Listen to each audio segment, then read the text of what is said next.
Okay, so this is how it arrives from Vim. It's just a simple packing lid and the case itself.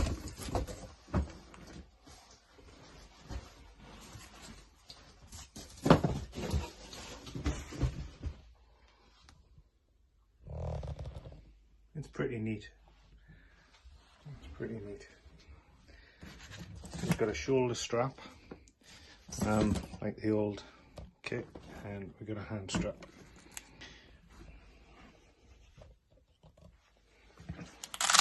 So that will unzip and drop down. And then we have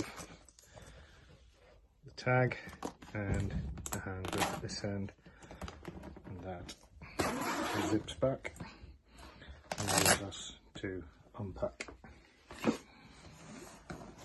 Then we have a box which feels like it contains something, but actually doesn't. And there is our kit.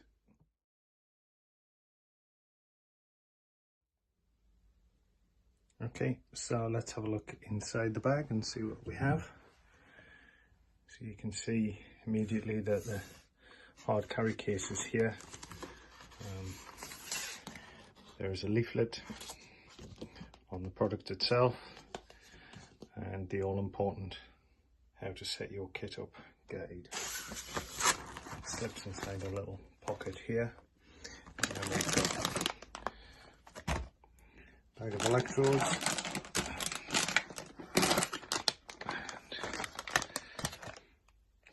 All of the various stuff that goes in the side pouches. Okay, so we have one iPad 10.2, which comes with the clamp on the back. Quite robust. Bright green, matches the green tag. Another pocket there though, there's nothing in that. And then finally the tag.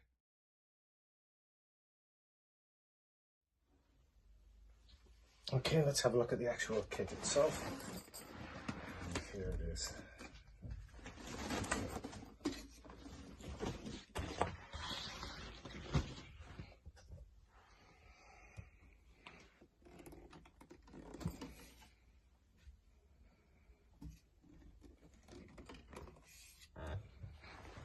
So we've got the zip pouches down the side.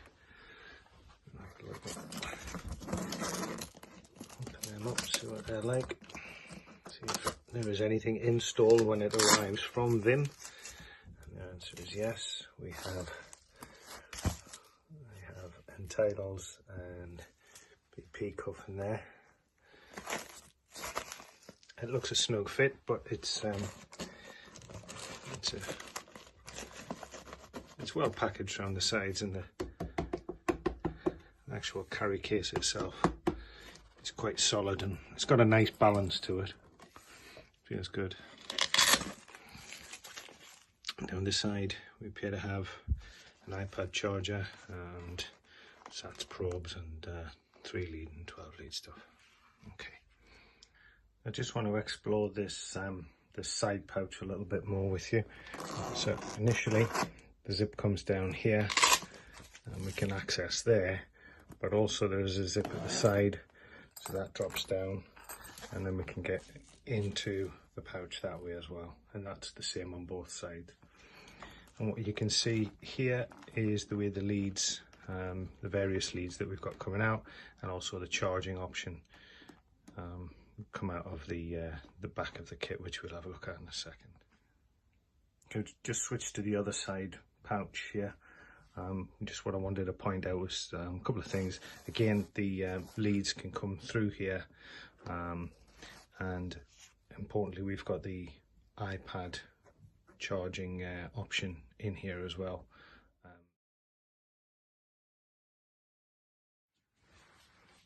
Just before we go into the back of the kit to see what there is, here's a bit of a guide as to what is in your box and how to put it together.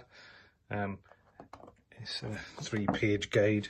Thankfully, Vim looks like he's done all of the assembling before it comes out. And there's more info on the back there, including a little T-piece Allen key type thing.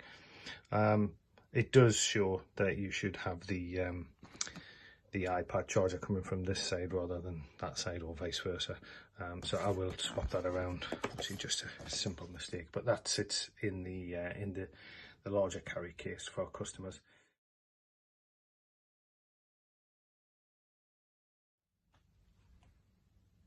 Okay, so getting into the back, just gotta put your thumb underneath, and it clips down. It's very easy, light.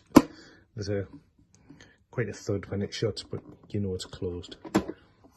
So in the back was sitting this little pouch carry case, and in this comes all of your charging cables and leads and instruction stuff for the Apple and the Amplify Wi-Fi. Just put that to one side and we'll have a little dive in. So as you can see down the sides, we've got our leads and cables coming in through this little gap here that goes into the pouch, and the same on the other side there. And then we've got our overrun of the 12 leads and such like. In the base is it's kind of fixed into place as well. I'm guessing this is the USB charging hub. I haven't looked too much into it at the moment, but there's a power lead comes off and then runs around, and that seems to go where? Is that going into the back of the iPad? Let's have a little look. Not sure. I'll investigate that in a moment. Anyway, our amplified Wi-Fi is here. So it's the flatter version of the boxes that we currently have. In the back you can see the area where we would put the power for the battery. Still got this nice translucent ring around the base, so we know when it's working because it'll flash with that blue and give us a little tune. And that sits quite comfortably on this little shelf that's built in there. And then on the bottom, again, this seems to be taped into place using some Velcro. Bloody hell. That's a bit, yeah. So there's the power. Anyway, it's a Sandberg battery, I believe. This black is like duct tape on steroids and seems to be holding the battery in place. So off camera I'll have a little bit of a root around in there, but in the back there's no need to put anything extra really, other than your Wi-Fi is there. So once that's in, you're good to go. All right, let's switch her on.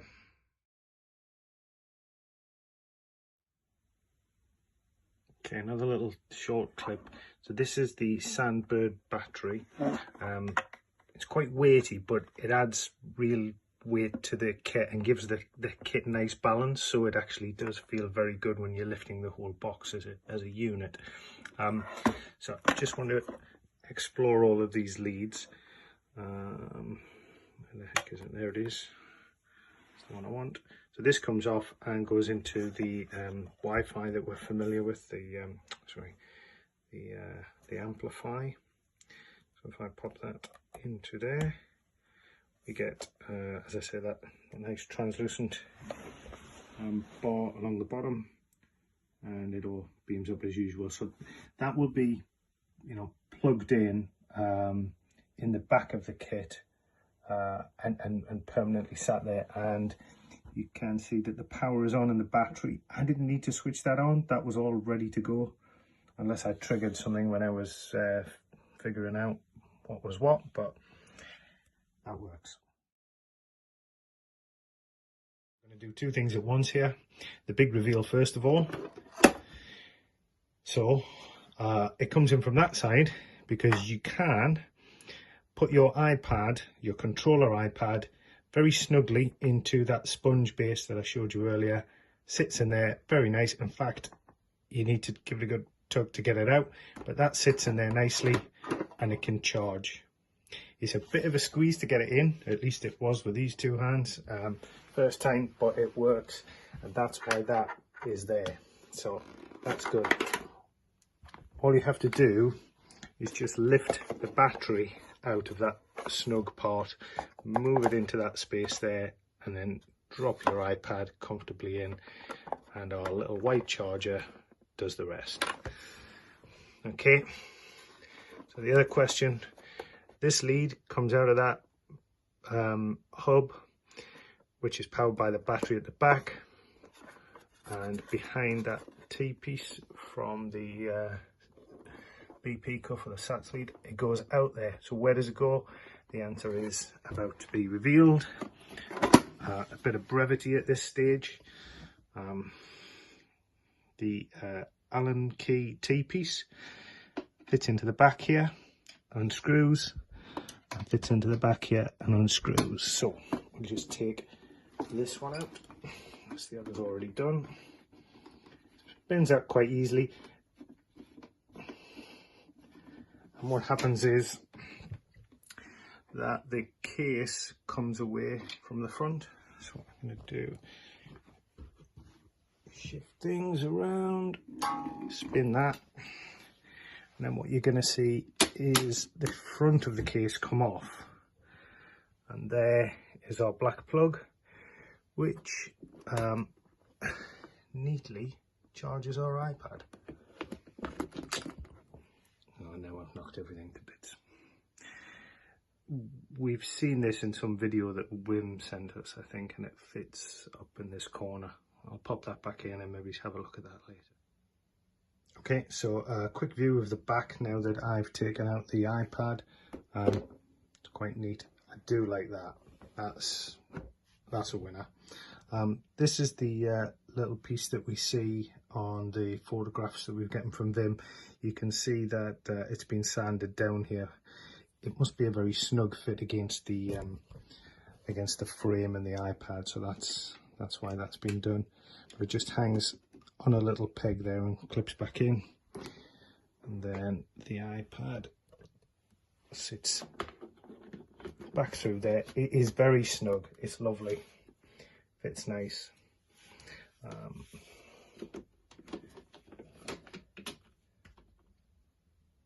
Okay, so we are back with our little piece here that looks a bit odd, and we wonder what it does and why it's been shaved down, etc, etc. We're also going to focus on these two gaps here, and this button here is the on button, and just behind there we've got our volume buttons. So this sits there, and when that goes into there, that becomes the volume control button and the on-off switch. Neat. Probably useful to point out at this stage that the frame on the front has a small rim that runs along the bottom of it, and that needs to drop inside a little groove here, and that will fit neatly and lock everything into place. So it just needs a little push down, and then everything goes snug, which wasn't happening in the previous video. So now everything, I'll move that over. Everything is neat and snug, and that's smooth, which is the way it all should be.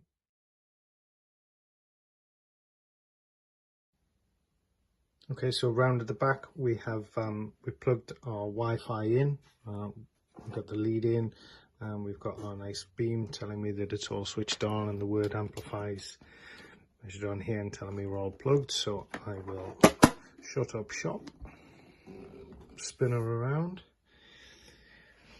We are going to introduce the green iPad at this stage, which is the controller 10.2. Click on at the side, no problem. Works fine. Still got a home button on the 10.2, unlike the Pro. So we can just bring that up, and then, as I just showed you in the previous film, we've got our buttons on the side. So we touch and hold. It says, "Oh Siri," great. Not now, Siri. So there we go. Swipe, you can still see the swipe bar. I remember when we were in Madrid, Dave, this was a bit of an issue. That on the new iPad Pro you couldn't see it, but you just swipe it up and you tap and you're good to go. So automatically connected as we would expect to the Wi-Fi on the controller iPad. Just got to touch that to bring that back in play. I'm not sure if we're on. It's not connected, so let's have a look and see why not. There we are, reality green.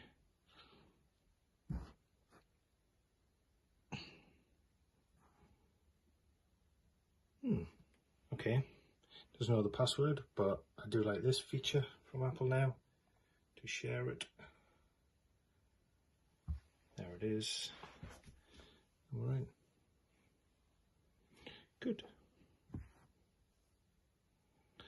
So we go back to the app, make sure everything works fine. It's got a nice frame around it still. I'll do it like that, that's good.